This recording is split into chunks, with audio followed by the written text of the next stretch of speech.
To the Black girl who has ever felt unlovable, I see you. Hey, it's Kaylin, a licensed clinical social worker and therapist in Atlanta, Georgia, and this is the Black Girl Scene podcast.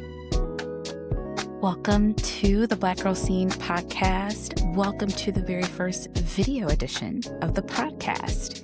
If you know me and if you've been following this platform, you know that a lot of why I started Black Girl Scene is because, surprise, I've had my own challenges with being seen. So I've been working my way up to this and I'm really excited. And a lot of what brought me to finally doing video is that I'm going to start having some really dope guests join me on the podcast. So stay tuned. This month, full of wisdom, full of encouragement. I'm really excited to share this new iteration of the podcast with you. The month of February is now here. I personally love February as a January baby. I love February. I love that it's the month of love. I love Valentine's Day. I don't care what's going on in my life. I love Valentine's Day. I love Galentine's Day. I love Black History Month. And I love how as soon as Black History Month ends, Women's History Month begins. And yes, we're still acknowledging and honoring those commemorative themes for the month in 2026. So I'm just excited to platform and talk a lot more about, honestly, one of my favorite topics, no matter how challenging it gets, which is love.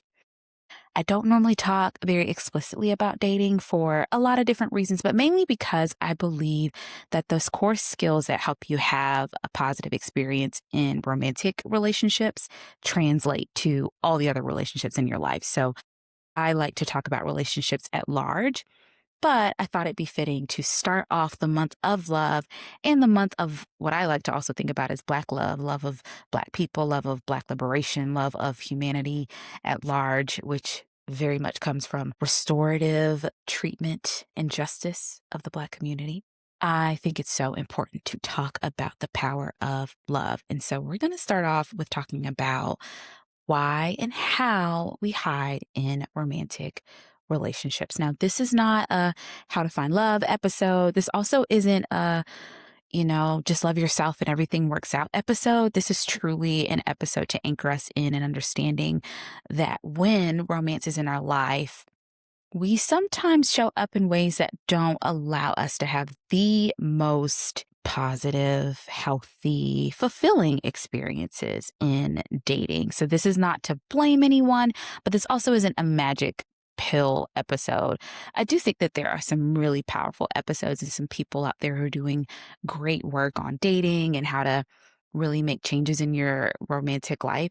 This one's more about when you're already there. So I just want to full consent what we're talking about, because these are those core relational skills, again, that I think translate to every relationship. So if this is not the season for you to think about romance, I still want to invite you to be here with me, because these skills really still break through in our friendships, our family relationships, even sometimes in our breakups. I don't think we always think about breaking up in a way that feels healthy and in a way that feels healing, but even endings of all kinds can be an opportunity to practice our vulnerability and to feel more seen. So, we're going to talk a little bit about what it looks like when we're in romantic situations and we choose hiding, and how that can impact our ability to feel seen and loved and healthier and grounded in romantic relationships, and how we can actually start to move toward practicing increased vulnerability in safe ways in romantic relationships. So let's get into it. So, what does it feel like when you feel unseen in a romantic relationship?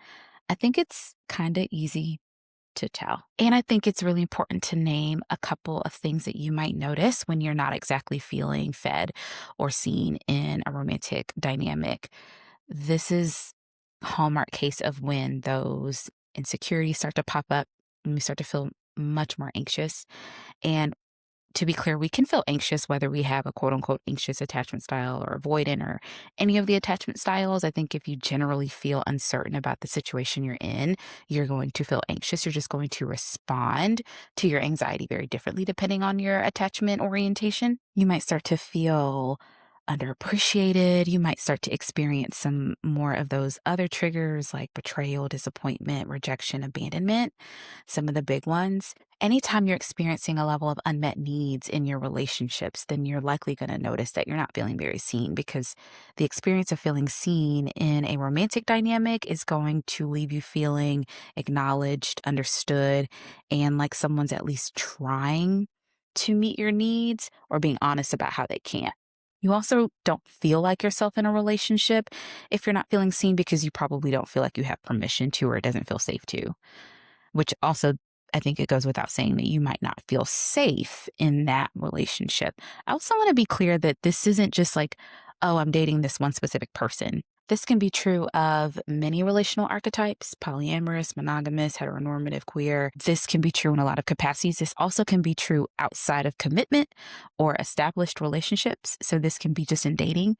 So if you feel this way on a date, this still counts, right? If you are still in a situation where you don't feel like you can be yourself, or you don't feel comfortable, or you're not feeling acknowledged, you're not feeling listened to, that still counts. So I want to really normalize that we can really be paying attention to our experience of being seen long before someone calls us a committed partner or marriage, and I think actually this is probably a really helpful shift for some of us who probably go into dating situations wanting to impress upon someone or just wanting to be chosen or liked. And I'm saying this from experience. I'm saying this as someone who supports many clients through these things. This is not easy. And that's why I wanted to really center romantic relationships, because although I believe that these experiences and these skills translate across the board in work, family, whatever, there is something very, very reactive about the romantic situation. There's a lot of science out there that speaks to romantic and intimate relationships being some of the closest mirrors to the parent-child relationship in the early years when the child is so vulnerable. And so if it's something that can so closely mirror the one time in your life where you were completely dependent upon another human being for your survival, I'd imagine it carries a lot of charge. And I'd imagine that there are likely many of us who rightfully so struggle to show up even in our most secure selves that we probably show up as in other relationships when it comes to dating. So if you're listening, I just raised my hand. So I just want to normalize that for us. And this is why it could be really helpful to set the stage from the beginning to say, how can I start showing up and allowing myself to be seen even in the beginning, especially in the beginning? How can that support me moving forward in showing up in those same ways? The more it counts, the longer I go in these experiences. Now, this is not to blame anyone or to say like, oh, you didn't talk about your passions on the first date, so now your relationship's going to be terrible. That's not what I'm saying.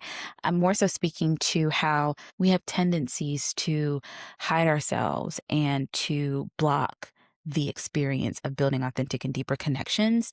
And can we shift away from that so that we can set ourselves up for some more fulfilling relationship experiences? So what might hiding in romance look like? It might look like not being our authentic self. It might look like refusing to share more of yourself, even after trust is established or it's currently being established. Sometimes we hear settling. I think that word can be really loaded. I think another way to think about it is that sometimes we accept things that are out of alignment with what we want or deserve.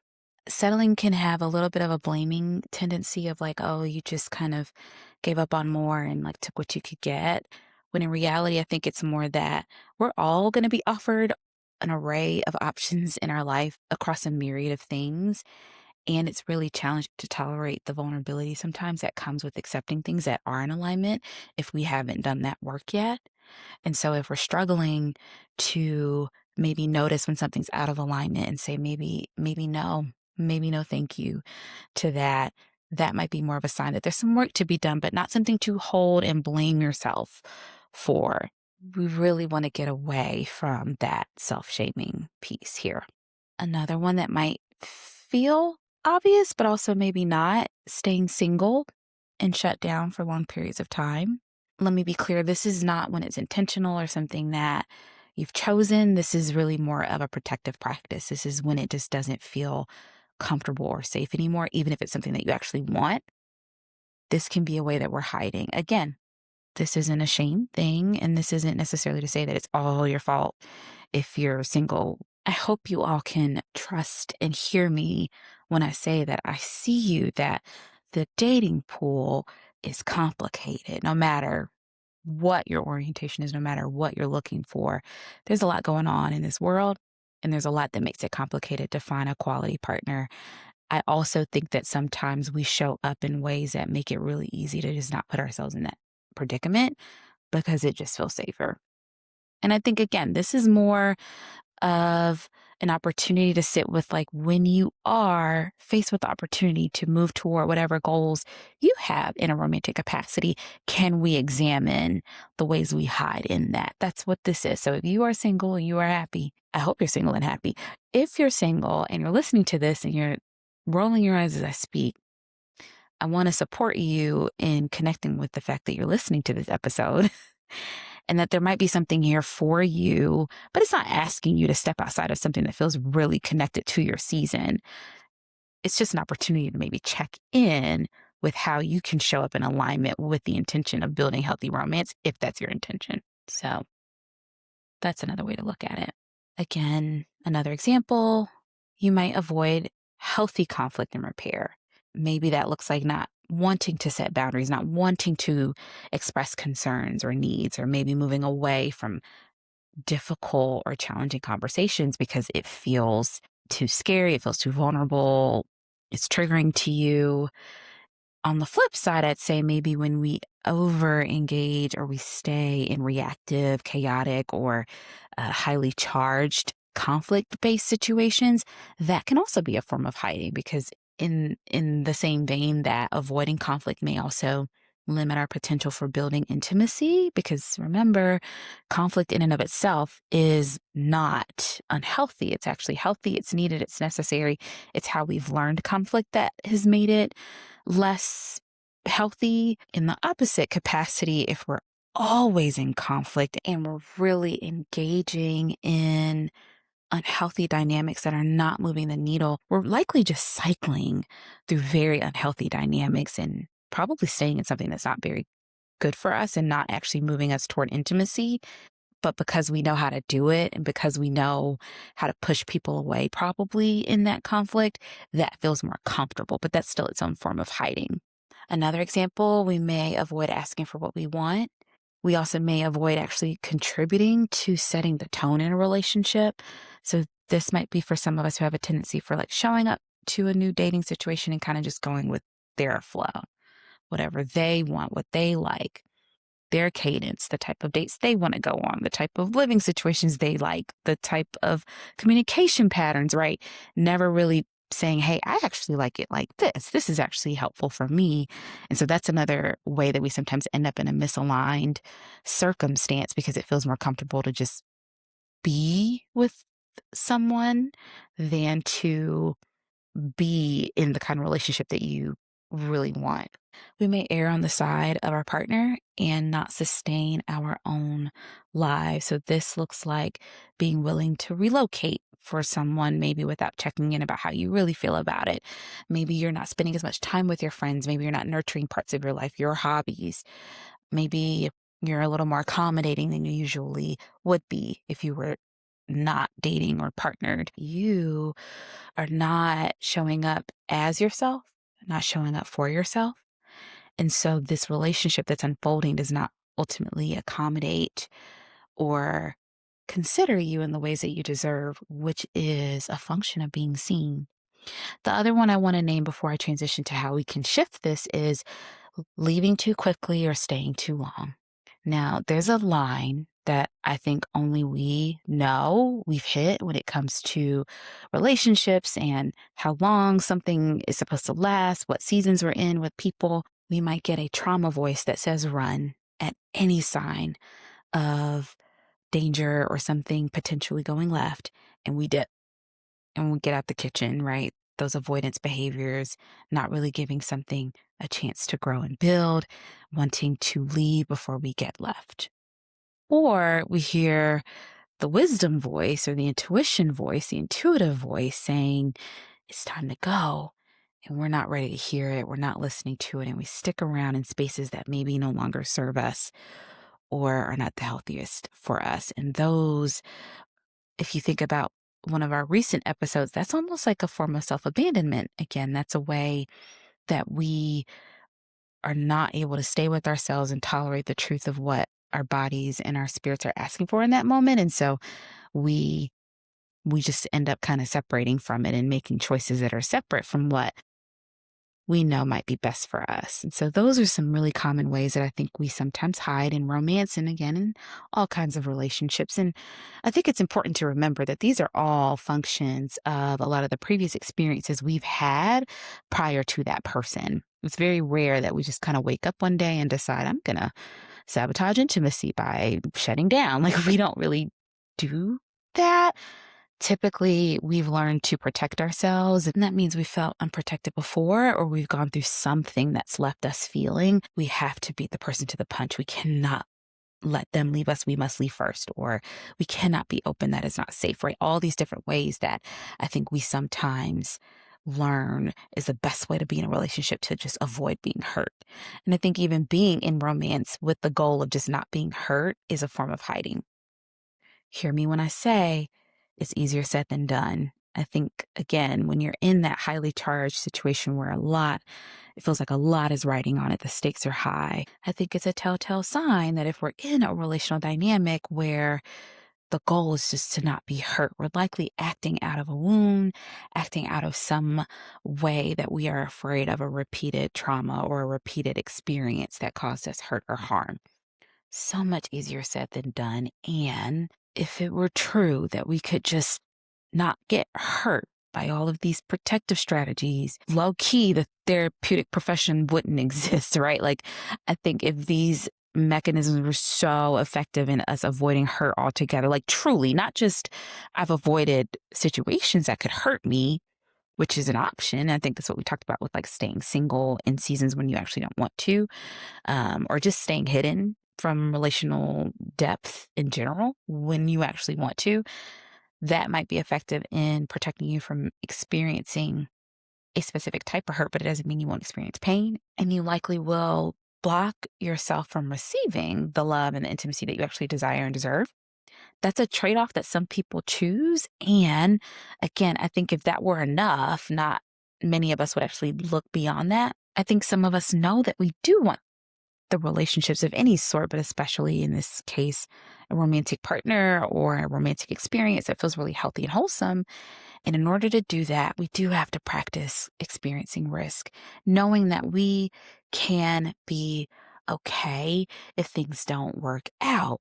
If we have experiences that trigger us, that we can actually regulate around that we can ground through that we can grow through that. So again, I'm saying it more simply than it actually is. And I think it's important that we know and notice that staying in situations that are not comfortable, that are not aligned, practicing levels of avoidance that are really not actually giving you an opportunity to build sustainable relationships, showing up in relationships and authentically, all those forms of hiding, they're really like us dipping our toe in the pool and expecting somehow to end up feeling like we got a nice swim when in reality we just got our feet wet and we're still sitting out in the sun on the side of the pool.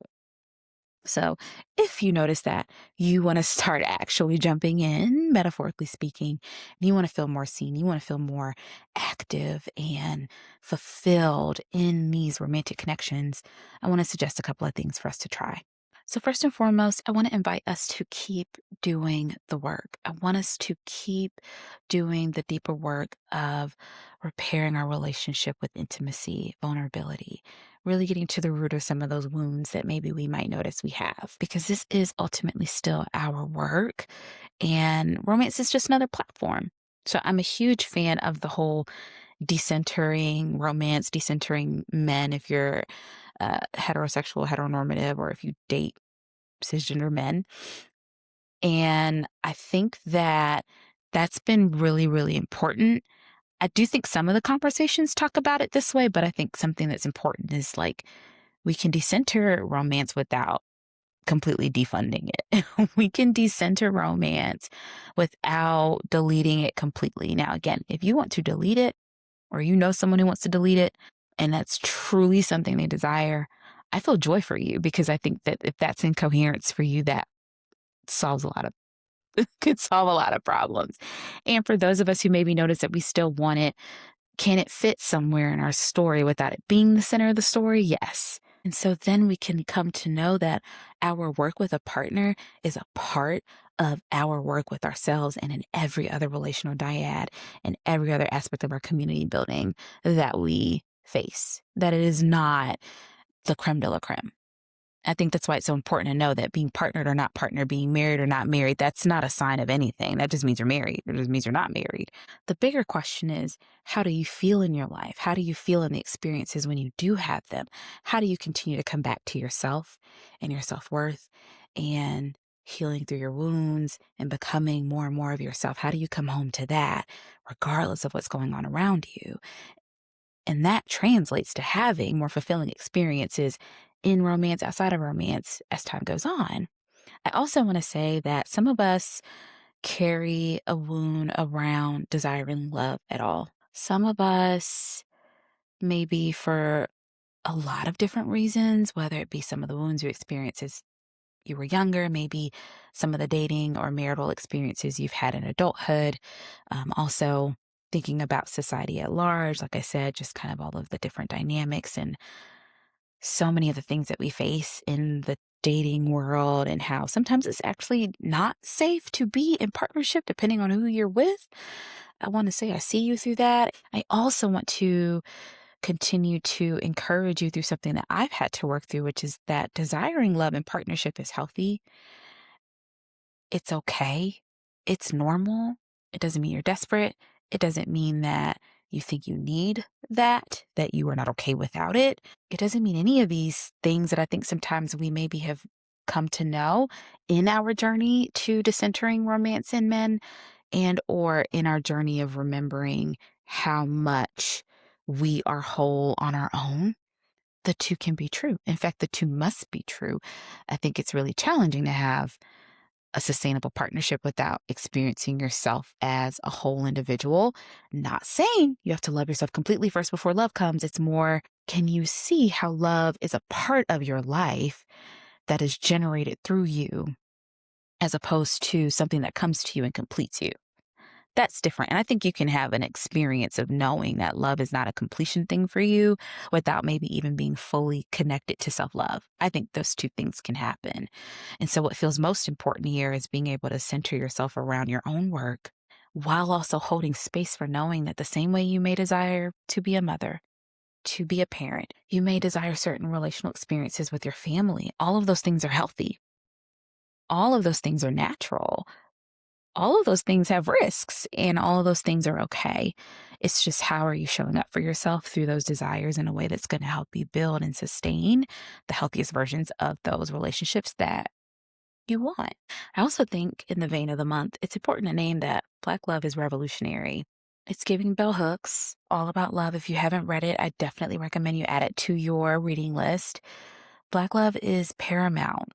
And I'm saying Black love, not necessarily traditional formats of marriage or family or things of that nature, but building and cultivating and knowing that you are deserving of healthy love is a part of how we get free. So I want to recommend that as a supplemental reading when you're done so that we can continue to heal our relationship with desiring love, which we deserve to desire it. We deserve to have it. It is okay. And it is just about nurturing the journey as we seek it. Another thing that feels really important on this journey to feeling more seen in romance is that we are going to have to confront the fear of rejection and the fear of abandonment. This is work to do in spaces with trained care professionals who can support you through this. And not just in that space. This is something that we can do and we should do in our normal lives. This is a lot of the healing work that we talk about on this podcast and in this platform. Something that's going to be really important for us to also work through in order to experience feeling seen in dating is we're really going to have to confront our fears of rejection. And it's very loaded. I get it. I'm right there with you. And we can do this. When we show up with that rejection wound, so much of our energy goes into performing for love. And anything that you have to perform for, that you have to convince, that you have to impress upon, you have to keep doing that to maintain and sustain it. You don't want that.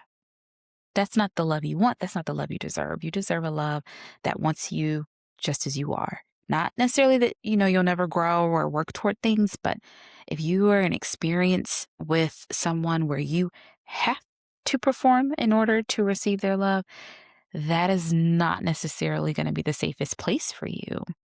That is quite literally the opposite of feeling seen. And that sometimes is what is the hurdle we have to get over when it comes to all the other pieces that we just discussed, all the ways that we hide, because we hide thinking that that's going to help save us from being rejected.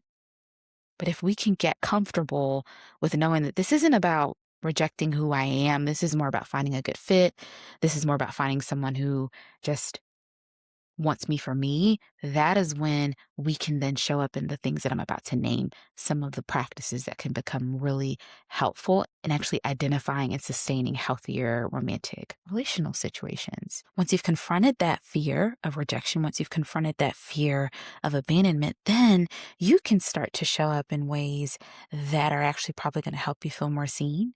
And so what I do want to invite you to do is think about all those ways that you notice you hide and identify ways that you can start to shift that.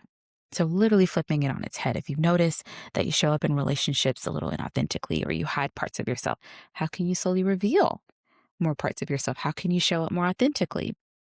It can be as small as being honest about your hobbies, or it can be as big as kind of establishing like, I don't do long distance. That's actually not okay with me. Or actually, I really need a partner who's willing to travel with me because I'm not a static person. And so I'm never really going to feel comfortable with someone who doesn't feel comfortable coming with me. How can we show up in that so that we can weed out the parts of this that don't actually fit for us? And then we're not spending time on the back end trying to forge a connection that's not actually there. If you notice that you normally don't set boundaries because that feels threatening to the connection, that feels threatening to the relationship, how can you challenge yourself to set those boundaries, right? How can you say, hey, I need some notice when we're planning time together. My life doesn't really work on a whim. I appreciate that you're a little more spontaneous than I am, and I need some respect in my schedule. How can we do that versus like shuffling everything around whenever someone calls because we want to be available to them, right? How can we move forward in a way where we feel considered and we feel seen in that someone's able to consider the time that we actually do or don't have for them, and we feel fulfilled when we're actually spending time with them because we've honored our own boundaries? Another example, how can we be more honest about what we want in dating? How often do we go into a situation we meet someone and we're like, this got to work because you look good and all the things feel good. And then we like totally miss, not just the red flags. I hope you notice I didn't talk about red flags all that much in this episode, not because I don't think they're important, but I want us to move away from just finding reasons to go away or finding reasons to think someone's just not the right person. They're not a good person. And then we're out. We know how to do that. And we get better identifying red flags when we also focus more on what we want. And so sometimes it's not even about finding the red flags. Sometimes it's truly about finding the green ones. Like, are those even there? Do you even like this person? Is this even someone who has the qualities that you actually want in a partner? Right? What's the point of being in a relationship if we're not going to be with people we feel really good about? And so that's another way that we feel unseen, because now we're with people who probably don't fulfill us, don't connect with us very well. We're, again, out of alignment. So how do we show up in ways that maybe we are really rooted in what matters to us? So not, maybe coming up with a whole list and it's like, if you don't fit this list, then you're out, but maybe connecting with like some deeper values. If you know you love music and you love going to concerts and you're so okay with doing things outside of your partner, but the one dream you have about your relationship is going to concerts together. And then you are on a date with a man with a 401k and the right height and the right smile, but he don't like concerts. I hear you, sis, but can we connect with like, this might not be it. I deserve to have the experiences that I want. Y'all, you're going to be like, okay, I'm not about to throw away I'm not going to throw away a really quality man over a concert. But that's for you to decide. that's for you to decide. Really ask yourself, like, what matters to me? And how can I not operate out of a scarcity mindset around, like, well, they've got enough going on. I've done that. I've done that where I was like, oh, they do all these other things that people say are good. And literally none of the other things felt good. And then the red flags started to show up. And I realized that part of why even those things that felt minuscule, it felt minuscule to prefer someone who actually appreciated the things I appreciated, those were actually byproducts of his character, his lack of curiosity, his lack of flexibility, so many things. So don't sleep on even some of those things that might feel a little small. Really lean into what you want and lean into your values and remind yourself that you not only deserve that, but you need that if this is going to be a situation where you feel seen. So those are just some examples of how you show up. And I also want to name something that I hope also feels important that also maybe came through in this episode, which is continue to nurture other parts of your life. So again, we can decenter love without completely deleting it. Can we still focus on this? Can we still make room for this, but also be pouring into our life? Because when we are pouring into our life and we're building our friendships and we're nurturing our communities, our chosen families, our families of origin, our work dreams, when we show up for ourselves, it's really, really, really easy to show up in ways that make you feel seen. Because when you are showing up in other ways in your life that make you feel seen, it doesn't compute all that well for you to all of a sudden backtrack with someone who just got here. It becomes really challenging, and it becomes really easy to gravitate toward people who you know can actually like add to what you have going on. That feels really different. That feels like feeling seen, and that's what I really want for you. So I want to invite you, like, take this slow, chew on it. If you have an intention on partnership this year, romance is something that you're working through this year, even if you're just romancing yourself and you're still focusing on all this very juicy, very, very important self-love work, I want you to sit with this and ask yourself how you can start showing up in ways that will allow you to be seen in love, pleasure, intimacy, and romance, because you deserve that too. So if you like this episode, please remember to like, share, subscribe, and rate the podcast. And if you are watching this on our YouTube channel, please also like and subscribe, and welcome to YouTube. Welcome to the video first platform of Black Girl Scene. Very excited to have you here. And in the show notes, you'll also see a link to subscribe to the Scene Sunday newsletter, where I share a couple more thoughts every Sunday. And I'm always reminding you when the next episode airs. And to the Black girl who is finally working on opening yourself to romantic love, I see you, and I wish for you to have the kind of love that heals a heart. Until next time, take care. Thanks for tuning in to the Black Girl Scene podcast. This podcast is meant for information purposes only and is not meant to substitute for medical advice. Although I'm a licensed therapist, this podcast does not establish a clinical relationship with you, the listener, nor does it replace a relationship with a licensed mental health professional. For more information and resources on finding a therapist or support, please visit www.blackgirlscene.com/support.